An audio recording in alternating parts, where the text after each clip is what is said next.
नमस्कार, मैं हूं आपके साथ निलोफर अंसारी और आप देख रहे हैं HN न्यूज। आइए नजर डालते हैं आज की खास खबर पर। एटा पहुंचे समाजवादी पार्टी के राष्ट्रीय अध्यक्ष अखिलेश यादव ने बीजेपी पर जमकर निशाना साधते हुए आने वाले लोकसभा चुनाव में अपनी जीत का दावा किया है।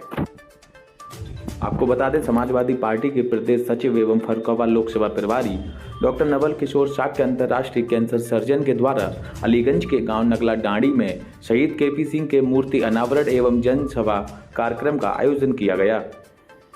कार्यक्रम में पहुंचे सभा के राष्ट्रीय अध्यक्ष एवं पूर्व मुख्यमंत्री अखिलेश यादव ने भाजपा सरकार पर जमकर निशाना साधते हुए कहा है कि भाजपा 46 की जगह 56 की बात करती है और अभी तक ये कोई सूची नहीं दिखा पाई है।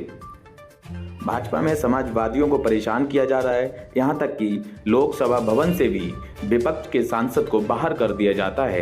इसका भुगतान भाजपा को लोकसभा चुनाव में करना पड़ेगा। देखिए जनसभा मैदान से ये खास रिपोर्ट। नमस्कार, इस वक्त हम मौजूद हैं जनपद एटा के अलीगंज के जो गांव है नगला दाणी में। यहाँ पर जो शहीद हुए KP सिंह यादव के मूर्ति के अनावरण के लिए एक कार्यक्रम रखा गया है, जहां पर जनसभा भी आयोजित की गई है, जिसमें समाजवादी पार्टी के नेता अखिलेश यादव का यहाँ पर आगमन है। तो हमारे बीच समाजवादी पार्टी के प्रदेश सचिव अंतर्राष्ट्रीय सर्जन डॉक्टर नवल किशोर शाक्य मौजूद है। आइए हम उनसे जानना चाहेंगे कि क्या कार्यक्रम और किस तरह की व्यवस्था रखी गई है। डॉक्टर साहब, आपका स्वागत है HN न्यूज में। आज जो कार्यक्रम रखा गया है जिसमें डॉक्टर KP सिंह की मूर्ति का अनावरण भी है, तो अखिलेश यादव का भी यहाँ पर आगमन, क्या कहना चाहेंगे? आज सुकमा शहीद श्री KP सिंह यादव जी की जो प्रतिमा का इनॉग्रेशन है, अनावरण है, और उसका इनॉग्रेशन करने के लिए आदरणीय राष्ट्रीय अध्यक्ष अखिलेश यादव जी आ रहे हैं। मैं आपके चैनल के माध्यम से सभी जो भी हमारे यहाँ पर राष्ट्रीय अध्यक्ष के लिए लोग आए हुए हैं उनका बहुत बहुत अभिवादन करता हूँ और आपसे कहना चाहता हूँ कि सही मायने में आज राष्ट्रीय अध्यक्ष जी जहाँ पर नौजवानों की आवाज है, किसानों की आवाज है, सही मायनों में देश में जो सैनिक शहीद हो गए उनकी भी आवाज आदरणीय राष्ट्रीय अखिलेश यादव जी है, और इसी कड़ी में उनके सम्मान के लिए आदरणीय राष्ट्रीय अध्यक्ष अखिलेश यादव जी है। अच्छा, जिस तरह से देखा जाए कि भीड़ का जमावड़ा लगा हुआ है और लोग सुबह से ही यहाँ पर आ गए थे, और आपने भी ये पूरे कार्यक्रम की व्यवस्था भी कराई है, ठीक है, लोगों का जो भी हुजूम देखने को मिल रहा है, इस विषय पर लोगों के लिए क्या राय है? ये समाजवादी पार्टी सैनिक, पिछड़ा, दलित, अल्पसंख्यक और अगड़ा, ये सारे लोग समाजवादी पार्टी में आस्था रखते हुए आज अपने आदर्श नेता आदरणीय अखिलेश यादव जी को देखने के लिए यहाँ पर आए। बहुत बहुत धन्यवाद। तो जिस तरह से आपने देखा, डॉक्टर नवल किशोर शाक्य थे, ये समाजवादी पार्टी के प्रदेश सचिव हैं, और इन्होंने जो बताया कि यहाँ समाजवादी पार्टी जो है वो जनता के प्रति हर समय कार्य के लिए लगी रहती है। एटा से मैं अभय गुप्ता, HN न्यूज। साए की तरह रहा करते थे डॉक्टर नवल किशोर शाक्य भी आपको अपना बड़ा भाई मानते हुए एवं आपको अपना आदर्श नेता मानते हुए अकेले फर्रुखाबाद ही नहीं, पश्चिमी उत्तर प्रदेश के साथ पूरे भारत देश में अनावरण करने का मौका मिला है। मैं सबसे पहले शहीद KP सिंह यादव जी उनको याद करता हूँ, और वहीं उनके परिवार के मैं सदस्यों का बहुत बहुत धन्यवाद और आभार प्रकट करूंगा कि इतने वर्षों से वो इंतजार कर रहे थे कि कोई न कोई समाजवादी पार्टी का और हम लोग उसका प्रतिमा का अनावरण करें आकर के। वो इंतजार करते रहे, लेकिन प्रतिमा का अनावरण नहीं होने दिया उन्होंने। मैं उनके परिवार के पिताजी और परिवार के जितने भी सदस्य उनका आभारी हूँ कि आज जो शहीद को सम्मान देने का हमें मौका मिला है, हम समाजवादी लोग उनका हमेशा हमेशा आभारी रहेंगे। मैं देख रहा हूँ कि अलीगंज विधानसभा में जिला एटा और फर्रुखाबाद के कार्यकर्ता मुझे चारों तरफ दिखाई दे रहे हैं। मैं जहां से चल करके आ रहा हूं, GT रोड से जहां से उतरा हूं सड़क से, और आपके बीच में जहां तक मैं आया हूं, मुझे पूरे के पूरे समाजवादी समर्थक दिखाई दिए हैं। पूरा मैदान हमें भरा दिखाई दे रहा है, वहीं मुझे दूर खेतों से उधर दूर तक भी लोग दिखाई दे रहे हैं। ये जनता भरोसा दिला रही है कि सरकार में कोई हो, लेकिन जनता आज भी समाजवादी पार्टी के साथ खड़ी है। मैं कल आजमगढ़ में लगभग लखनऊ से 300 किलोमीटर दूर वहां एक कार्यक्रम में शामिल होने गया था। मेरा कल का कार्यक्रम और आज का कार्यक्रम दोनों हेलीकॉप्टर से थे, लेकिन मौसम ठीक न होने के कारण मैं आजमगढ़ में सड़क से जाने का मौका मिला, मुझे सड़क से मैं गया और यहाँ पर भी आपके बीच में सड़क से चलकर आया हूँ। 300 किलोमीटर जाना, 300 किलोमीटर आना और लगभग 300 किलोमीटर चल करके आपके बीच में पहुंच करके जो ये जन समर्थन दिखाई दे रहा है, इसने हम लोगों का मनोबल बढ़ाने का काम किया है। और अगर 1000 किलोमीटर चल करके यहाँ आए हो और चुनाव में 100 दिन बचे हो, 1000 किलोमीटर चल करके हम लोग आए हैं और चुनाव में केवल 100 दिन बचे हैं। मैं अपने पत्रकार साथियों के साथ और बड़ी जिम्मेदारी के साथ कह सकता हूं, उत्तर प्रदेश में अगर कहीं सबसे ज्यादा एक जगह लोग एकत्रित हुए हैं तो यही गांव है, शहीद केपी सिंह के सम्मान में इकट्ठे हुए हैं। जहां तक देखिए सरी सर और लाल टोपी दिखाई दे रहे हैं। जिस समय हम और आप यहाँ खड़े हैं, हमें और आपको देश की भी चिंता करनी चाहिए और देश की चिंता इसलिए हो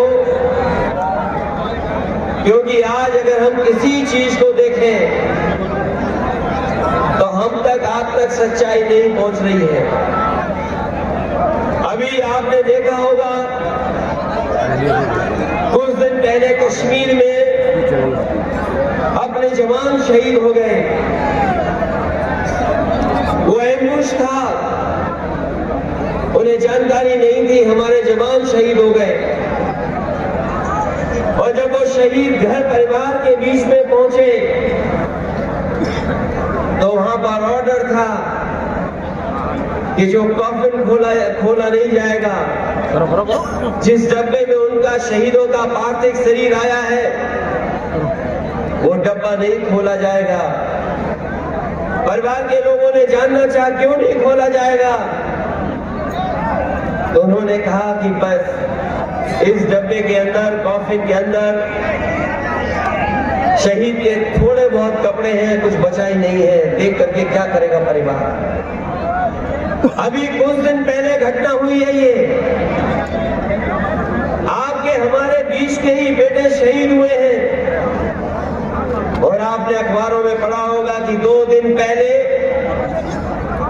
देश के रक्षा मंत्री जो जवान शहीद हुए उनके घर नहीं गए,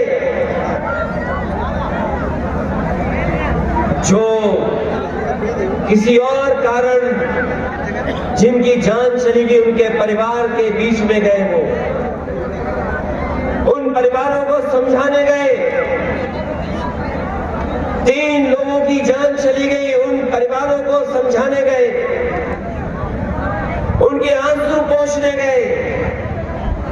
लेकिन भारतीय जनता पार्टी की सरकार के लोग जो सबसे ऊंचे पदों पर बैठे हैं वो उन जवानों के घर पर नहीं गए।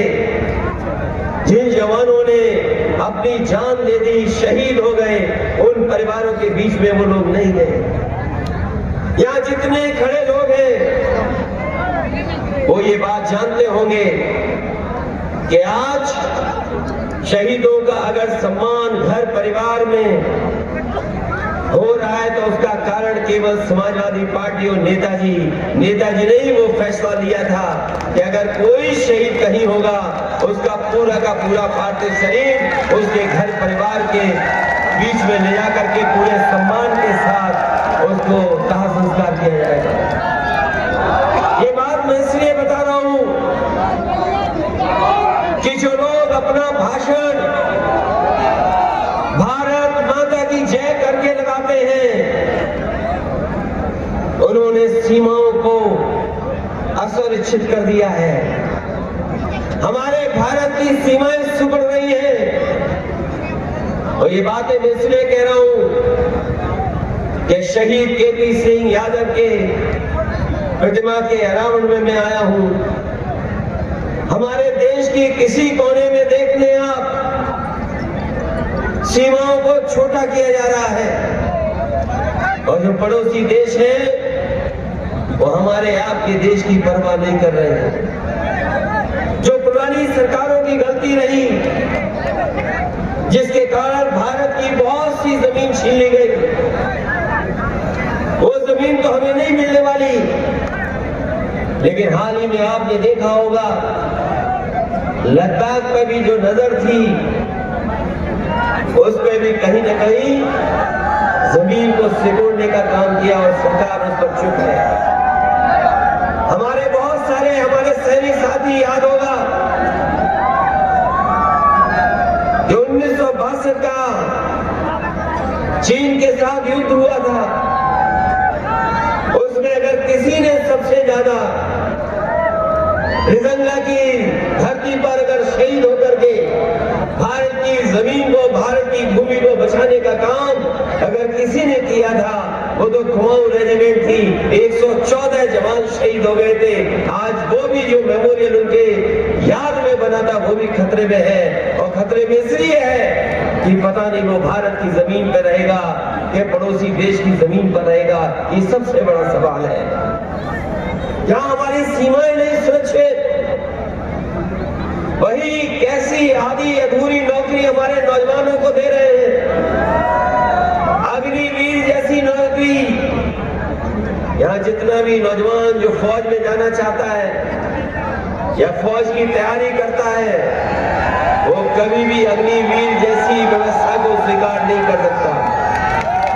ये जिला वो है, अगर उत्तर प्रदेश में देखा जाए कि फौज के लोग सबसे ज्यादा कहां के हैं तो एटा जिला की गिनती उन जिलों में आती है जिसमें सबसे ज्यादा फौज में यहाँ के नौजवान जाते हैं।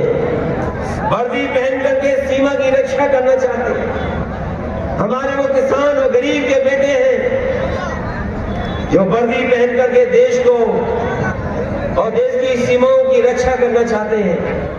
लेकिन इस भारतीय जनता पार्टी की सरकार ने अग्निवीर जैसी व्यवस्था लागू कर करके न केवल हमारी सुरक्षा से खिलवाड़ किया है बल्कि हमारे नौजवानों के भविष्य से भी खिलवाड़ करने का काम किया है। मैं अपने नौजवानों को भरोसा दिला के जा रहा हूं कि आने वाले चुनाव में लोकसभा का चुनाव जिताइए। ये आधी अधूरी अग्निवीर व्यवस्था को खत्म करके पक्की वर्दी पहनाने का काम और फौज में पक्की नौकरी दिलाने का काम हम समाजवादी लोग आने वाले समय में करने का काम करेंगे।